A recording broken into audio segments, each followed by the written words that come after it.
Hello and welcome to Epi-Center. My name is Camilla Foy, and recently I talked to Mariah Merriam. She is a volunteer for Chelsea's Hope, a nonprofit organization dedicated to Lafora disease. Mariah has two siblings with Lafora disease, and she shared her sister's story and what it is like to be a sibling to those with Lafora. After hearing Mariah's story, as well as her sister's, I realized how important it is to raise awareness to Lafora. It is a rare form of progressive myoclonic epilepsy that is inherited.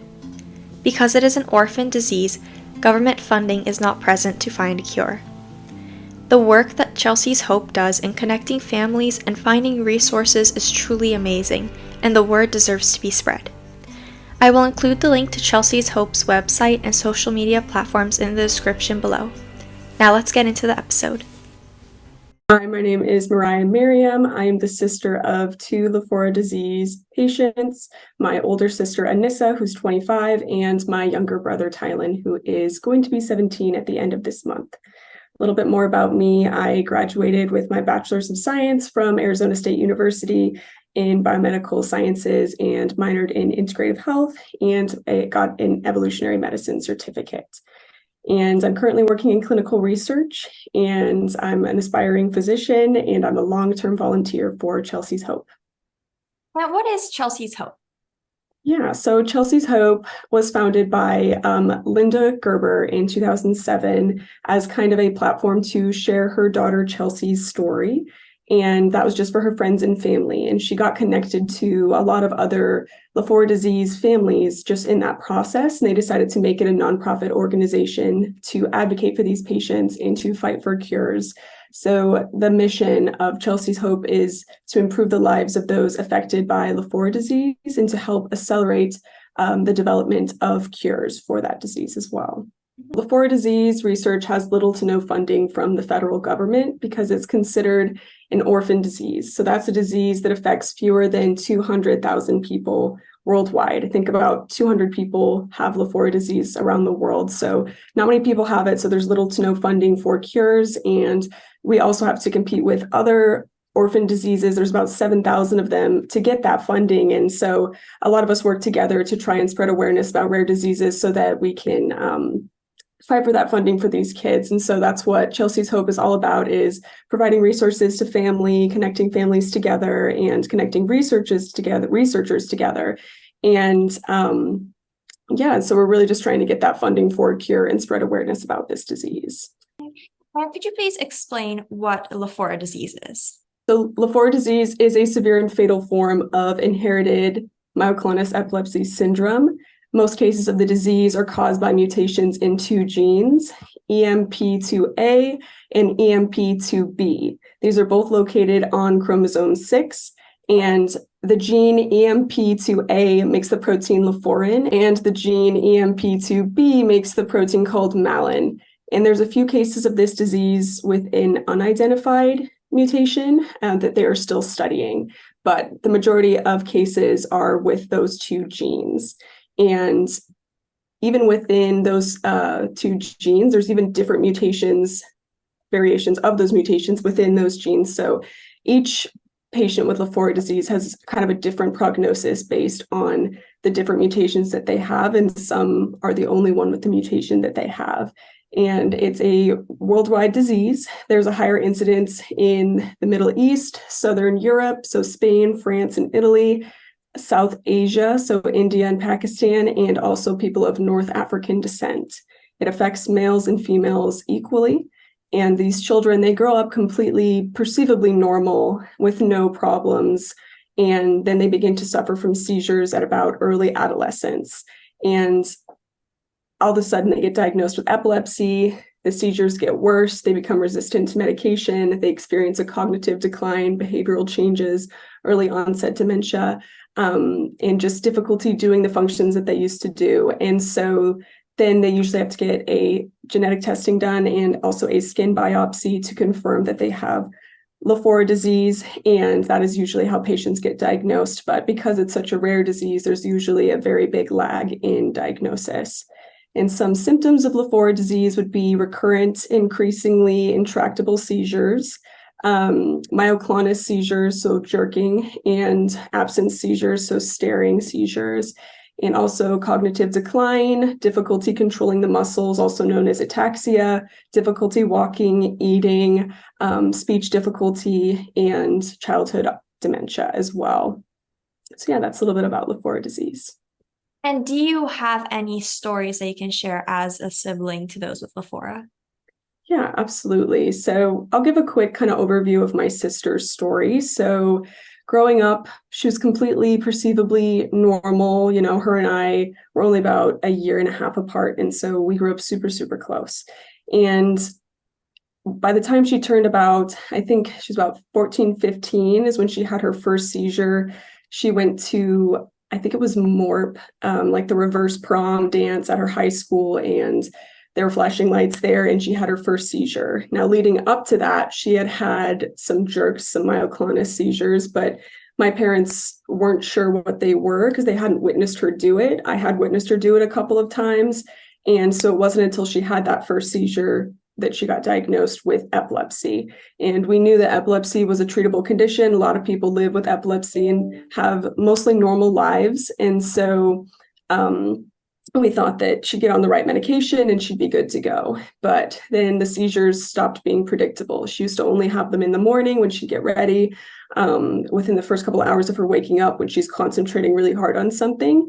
And then it started to become something that was happening at any time of the day. It was very unpredictable. And then that would be in combination with a severe cognitive decline. She started doing worse in her classes, and her personality started changing. She was just very confused all the time. And, you know, my mom really had to fight with the doctors sometimes to figure out what's going on with her, because they kind of wrote it off as, oh, she's just not on the right medication. She might have depression. Let's get her on more medications. And there was very much something else going on. And so eventually they agreed to let my sister get genetic testing. And so they found out that she had Lafora disease. And as we were waiting for those results to come back, my sister's epileptologist gave my family a list of potential rare epilepsies that my sister could have. And I remember reading through them, and my sister's symptoms matched perfectly with Lafora.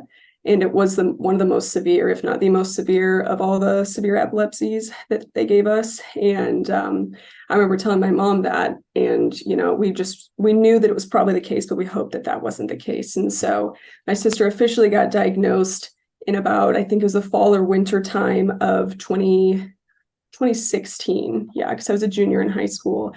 And so from that point on, my sister had a pretty rapid cognitive and physical decline. She was wheelchair bound at that time and was having kind of nonstop seizures. And it was a very dark time for my family, for sure. And we got her on a new medication after my mom connected with Chelsea's Hope and learned from other families what medications kind of help their children and help them to have less severe symptoms and just prolong their life. And so I believe it was, oh goodness, what was it? I'm not sure, but there was a different medication that we put my sister on that helped her to be able to walk again. And it helped someone with the same mutation as her in Spain to be able to walk again as well. And that connection really helped my sister, and she's still able to walk today. And, you know, she spends her days she loves movie characters. And so she loves like Audrey Hepburn right now and Shirley Temple. So she'll dress up as them. She'll watch their videos all day, kind of act them out very theatrically. Sometimes she'll tap dance or sing. And my mom takes her on walks. She has a bunch of like therapists that come to the house, like speech pathologists and also physical therapists, occupational therapists. And so she has a lot of support, and she's doing quite well considering that she's 25. That's the life expectancy of this disease. So she's doing quite well in that regard. But definitely it's changed the trajectory of, you know, my entire family's lives. My mom had to give up her preschool business to be a full-time caregiver. And, you know, it's inspired me to pursue medicine. So it's a very devastating disease. And then to find out that my brother also has it, we found that out my sophomore year of college. No, actually, it was my freshman year of college. And we tested both his genes and my genes, and I happened to not be a carrier, and he happened to have the disease. And because we know that he has it, we've been able to put him on some preventative medications to prevent the seizures from getting out of control and to kind of help preserve him cognitively. And so far, it's had a really great effect. And he's about to be 17 and he hasn't had his first seizure yet. So we're very hopeful about that. So that's kind of a overview of Anissa's story and kind of what it's like being a family member of someone with Lafora disease. As I was saying, when she first started having seizures, she would very much only have seizures in the morning. And it was when she was doing her makeup, and it was always when she was like leaning into the mirror trying to do her eyeshadow. And I would always be kind of half awake whenever she'd wake up. She'd always wake up earlier than me because I'm kind of the person who would just throw on my clothes and go out the door. And so she would get up a little bit earlier and kind of make herself a little bit more presentable. And so I'd always hear her get up before me. And during that period of time, and honestly still now, like I had to be in this state of like half asleep so I could still hear her, because I was over on the same side of the house as her and my mom was on the other side of the house. So I always had to be listening for her to make sure that she was safe. And I knew if I heard like a loud bang that she had fallen and that she was having a seizure. And then I'd get up and I'd run to go help her. And so for that reason, my mom and I always strongly advised her against showering in the morning, because that was a big trigger for her, was getting up in the morning and doing anything that required attention to detail, and like adding water and slipperiness and the hardness of the shower. That was just a bad situation. But my sister's a very stubborn person. She always has been, and she continues to be stubborn. But she decided one day to take a shower. And I remember hearing her turn on the shower, and I was kind of half awake just listening, because it always really stressed me out when she did that. And I heard a loud bang, and like it was like my worst fears kind of come to life. And I remember just screaming for my mom, and I screamed so loud out of like not dead sleep, but like I was pretty much half asleep, and then to be completely up and screaming, I dislocated my jaw actually, which did not help the situation at all. And so I'm going over to where my sister is. My jaw's all out of place because it went from completely being rested to all the way open. And my sister was having a seizure in the shower, and thank God she didn't break anything, and she didn't hit her head as far as we know. She got bruised up a little bit, but it was just like our worst fears come to life. So my mom came running, and I was trying to talk to her, but I was barely understandable because of the way my jaw was dislocated at the time. And so I was trying to talk to my mom, and we always knew what to do with her seizures and knew that like she'd be okay. But because she had fallen in the shower, we didn't know if she hit her head at that point. And so I had to call 911, which we didn't do after a certain period of time when we knew what her seizures looked like and that she'd be okay. But because she'd fallen in the shower, we wanted to make sure that she was okay. And so I remember trying to talk to the 911 operator, and it was very difficult because my jaw was out of place, and it was just a whole mess of a situation. And thankfully, my sister, she went to the hospital, they checked her out, and they made sure that she was okay. So that's one example of kind of what it's like to live with someone with a rare condition like this. And that was kind of more like at the beginning. And the other story that I kind of want to tell is about a Halloween party that my sister and I went to when I was a sophomore in high school. So my sister and I always did things together. We were always just best friends. And anytime I was hanging out with my friends, I'd invite her to come and hang out with me, because my life was just better when she was around. And so it was just a natural thing for me to do all my life. And so when there was a Halloween party coming up and my friend invited me, we had a whole group that we were going to go with, and I invited my sister.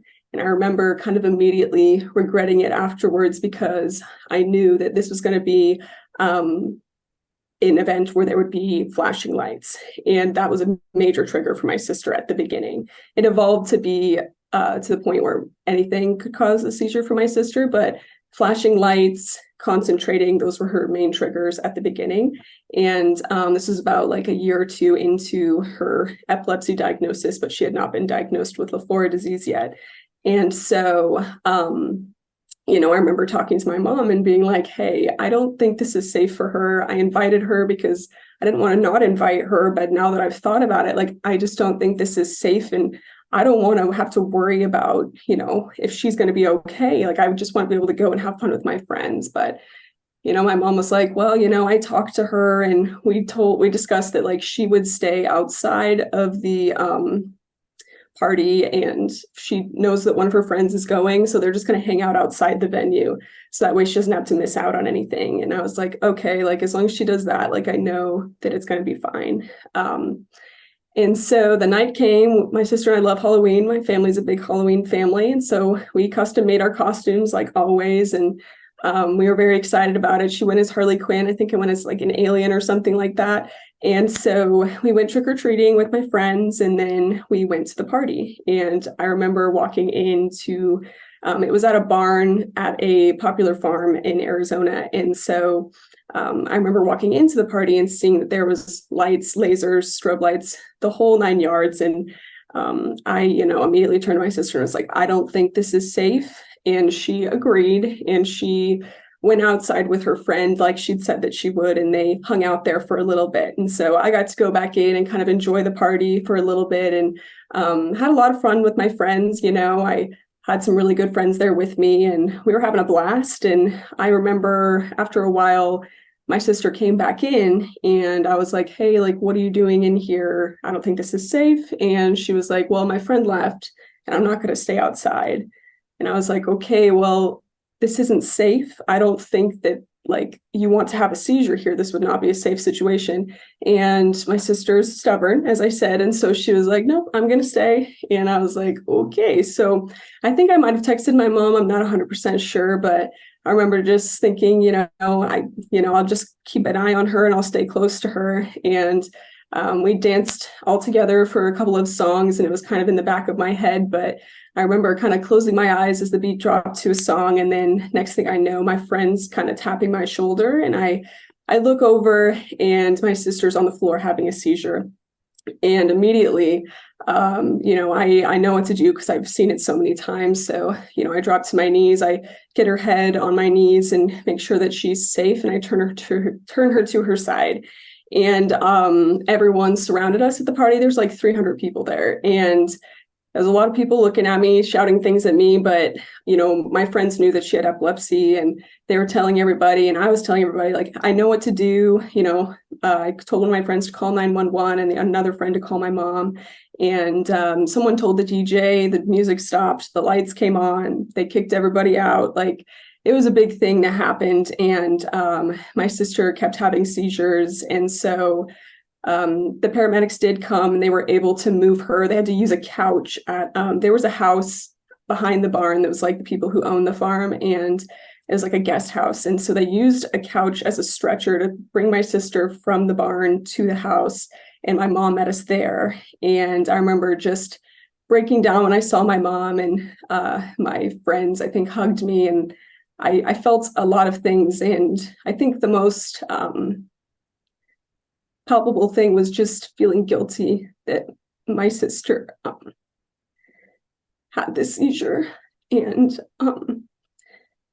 she had hit her head really hard on the ground. It was concrete in the barn, and she got a skull fracture from that, and she experienced a really sharp cognitive decline afterwards. And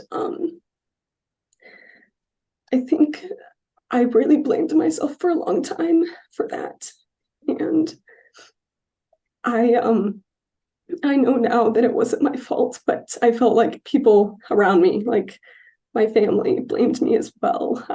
But it's probably mostly just me feeling guilty. And so that's kind of a perfect example of what it's like to be the sibling of someone with Lafora disease, because you want to have that normal relationship. You want to just be their sibling and do the things that siblings do, like go to a party together. You also just want to be, a kid yourself. You want to be able to have fun with your friends and not have this big event happen. And so it's very traumatic and for everyone involved. And definitely is something that still sticks with me to this day. And I think that's why it's so important for people to understand what Lafora disease is, and just basic seizure safety as well, because you never know what people around you might have. And it's so important to keep people safe and respond to these things in time and try to prevent them from happening. So those stories kind of capture like my sister's story, and then kind of what it was like for my family in the house and the roles that we kind of took and the adaptations that we made in order to adapt to this disease that my sister had even before we knew that she had it. But it also just shows the impact of having something that serious looming over you as you're growing up. And I can't imagine what that felt like for my sister as the person who was actively digressing both cognitively and physically. And so, yeah, those are just some stories about the patient and family experience. For some reason, I get emotional when I tell people about it, because I think seeing people's reactions to the story might make me cry too, because it makes me realize, oh, that was kind of a big thing that happened. And it kind of takes me back, of course, to that moment. And just interesting how raw something can be after, God, how many years has it been? That was 2017. Nope, that was not 2017. That was 2015. Wow. So almost, I think, 8 years or something. I don't know. My math's not great, but it's amazing how certain memories and events can just stick with us. But it's a great example of, if you ask anyone who has a patient with Lafora disease in their family, they probably have a similar story in some different aspect. They can probably tell you the exact day they found out that they were diagnosed and all the emotions that they felt, as well as like obviously the first seizure and then the worst seizures that they experienced that were the scariest for them. I think we tend to cling on to those memories of the things that freaked us out the most and were the most painful. So it's a very horrible disease. And I think it's so important for people to hear about people's experience with it, because it's hard to connect with something unless you see how it affects another human being.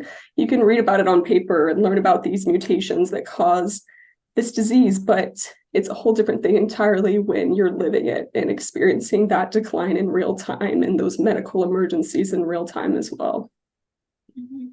And I know you were mentioning just recently that you were a part of are a part of the sibling support group in Chelsea's Hope. So could you please tell us a little bit about that? Yeah, absolutely. So Chelsea's Hope has a lot of really amazing resources for families and for patients. They have a whole webpage for if you're newly diagnosed. It's really easy to find. You can fill out a contact form if you want to, and that just helps connect families and parents with each other, and they can help treatments that have worked for their kids to just help lessen their symptoms or improve their quality of life. And drugs that have been repurposed in order to improve that quality of life and lessen their seizures, get them to start walking again like my sister did. And so that's an amazing thing that they do. They connect researchers together. They have these research roundtables that they have the scientists come together and discuss current research, and then they have someone there that kind of breaks it down for the parents as well. And for the sibling support group, I felt like it was really important to have that support for the siblings, because I feel like you hear a lot about the patient and you hear a lot about the parents that are affected, and you kind of forget about the siblings in the process. And I think that was my personal experience, and it was mostly my fault because I didn't want to add to my parents' problems or take away from my sister's medical needs or emotional needs. I just kind of wanted to disappear into the background so they could focus on what was more important. And so that's why I felt like it was important for me to start the sibling support group, because I want to be able to create that resource that I didn't have. And then also I think that it's very healing to talk to others about your experience, share similar stories, and just unpack everything that you've been through and all those emotions, and understand that that's normal. It's okay to go through all the stages of grief. There's no shame in anything that you're feeling, because it's all very valid and very raw. So that's my goal with that group. And it essentially consists of, we're going to have a multilingual platform for messaging. I'm still picking one right now, but we're going to basically be able to have people from all over the world join this chat. And I'm going to post bi-weekly topics just about grief and their experiences. If they want to share, they can. If they just want to read, then they can. And so that'll be the group chat part of it. And then we're going to have bi-monthly Zoom meetings that'll be led by me. And we're just kind of going to unpack what was said in the group chats, as well as open the floor to anyone wanting to share how they're feeling or their experiences. And I also have a anticipatory grief journal that's been helpful for me in my own grief journey that I want to kind of help work through with other people. So that'll be the sibling support group. And then the other thing that I'm trying to develop with Chelsea's Hope that we're kind of in the production phase with will be the buddy program. So when I attended the Lafora Disease Science Symposium in 2022 last fall, I stayed up really late all night just looking through patient profiles, and they sounded so similar to my sister and what my family had experienced, and it just really made me very emotional. And that whole symposium was just a very raw experience for me because I'd stayed really busy during college to kind of avoid having to deal with all of this emotionally and to try and achieve that goal of also being a doctor. And so I finally had to face the music, essentially, of what the reality of what was happening, and the reality of what's happened to patients before my sister. And so reading through their profiles, there was just this really profound sense of loneliness. And these kids, they lose their friends through this process because it's really hard to stay friends with someone when you no longer recognize them. Just as like a sister, my sister is not the same person that she was throughout my entire life of who I've known her to be. I've learned to love her where she is now, but it's a completely different person than she used to be. And so I decided that I wanted to develop a program to give these patients that companionship. And that's kind of how the buddy program was born. And the whole idea is to have volunteers volunteer to connect with these patients and connect with them either over messaging or letters or Zoom, whatever that patient prefers. And it'll probably have to be with the assistance of their parents because these kids are usually unable to read and write after a certain point. So it'll just be adapted to that kid's needs and their abilities. And it'll just really provide that companionship for that patient to feel like they have someone other than just their family and their nurses. And it's also a great opportunity for volunteers to develop that relationship with those people and give them that companionship that they deserve. So yeah, those are just a couple of programs that Chelsea's Hope has just to support families. And they're doing some really amazing work just in the rare disease space and of course for Lafora disease. So we're very grateful to them. It's amazing that Chelsea's Hope is able to connect people from all around the world just to find resources and different things that you might not get just by searching up online and like, oh, what can I find here? You can absolutely get connections from different people and even connect with anybody who has your experience and possibly even just make friends. Like I know you were talking about the buddy program. That would just be amazing for anyone who needs that. Mm-hmm. Absolutely. It's so amazing, especially when you consider the fact that just 5 years ago, 5 to 10 years ago, there was not a lot of hope for Lafora disease families. And so all they had was community.